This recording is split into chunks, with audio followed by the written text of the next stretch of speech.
Chris here with High Seas Cruising, and welcome to today's video. Alright, today we're going to talk about COVID on the Coral Princess. That's right, we have COVID on the high seas. So this outbreak, as they are calling it, occurred on the Coral Princess sailing out of Australia between July the 3rd and July the 10th. Now, we hear about COVID on the cruise ships all the time. Pretty much every cruise ship sailing here in the United States has some COVID cases reported on it. Every single one of them, there's been reported cases of COVID-19. So, this is not a really big deal, and it's definitely not what I'd call an outbreak, even though that is what they are calling it. But things are a little bit different in Australia than they are here. So this is what their health minister called it. Okay. And we're going to get to the numbers here in just a minute. I just want to point out that this is not a, oh my God, COVID on the high seas. It's not like that. This is something that we have been dealing with since the restart of cruising here in the United States. But Australia has just resumed cruising. They're just getting back into it.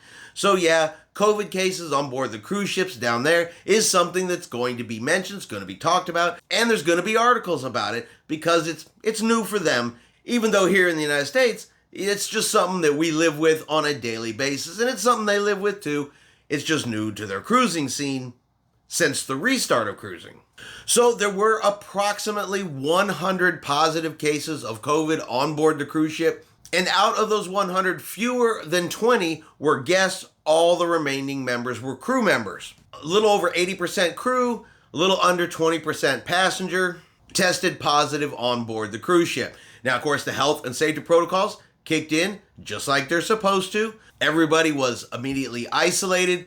Crew members were tested. Masks were being worn on board. Okay, they went into enhanced cleaning, enhanced sanitation, all of the things a cruise line normally does when there's reported COVID cases on board. And we do have a statement from the Minister of Health and Ambulance Services down in Australia.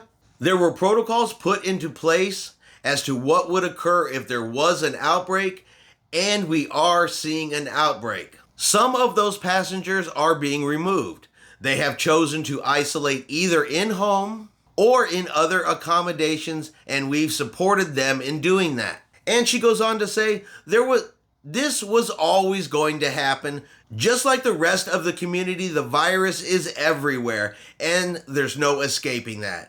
I do want to acknowledge that the public health units, along with the cruise line, are doing all of the right things and following the protocols in place.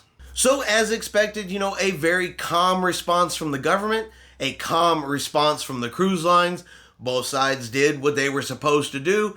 Both sides are working together. And in reality, not a big deal. Like I said, here in the States, we are used to the COVID being on our cruise ships. You hear about it all the time. There's all kinds of COVID cases coming out of Alaska. And like I said, every cruise ship reporting to the CDC has confirmed cases of COVID-19 on board. So at least from my point of view, doesn't seem like a real big problem, a real big issue.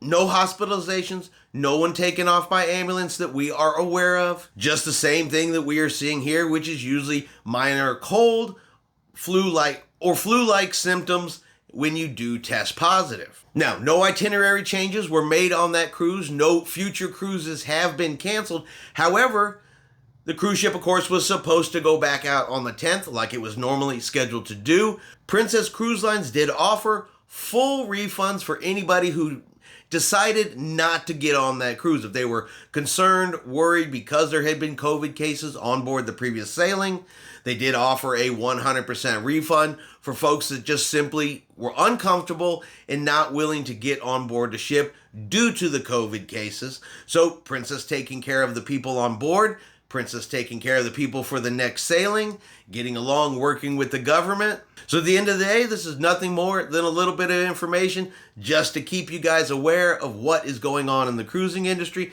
Like I said, they use the word outbreak. I do not even... The word outbreak does not even come to mind. Look, this just seems like day-to-day business and what is essentially becoming our new normal right now. It's something we deal with here every single day.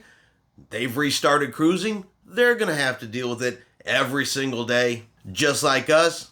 Because like I said, at least for right now, this is our new normal. But as we are looking here in the United States to begin reducing cruise protocols, Particularly right now, the removal of the pre-cruise testing. Well, this is not exactly the stories we want to hear, because even though this is Australia, this is not in the United States, every time that they are publicly reporting cases of COVID-19 on cruise ships and using the word outbreak where they really shouldn't be using it, I don't believe that that really is helping our cause. But you guys let me know what you think below.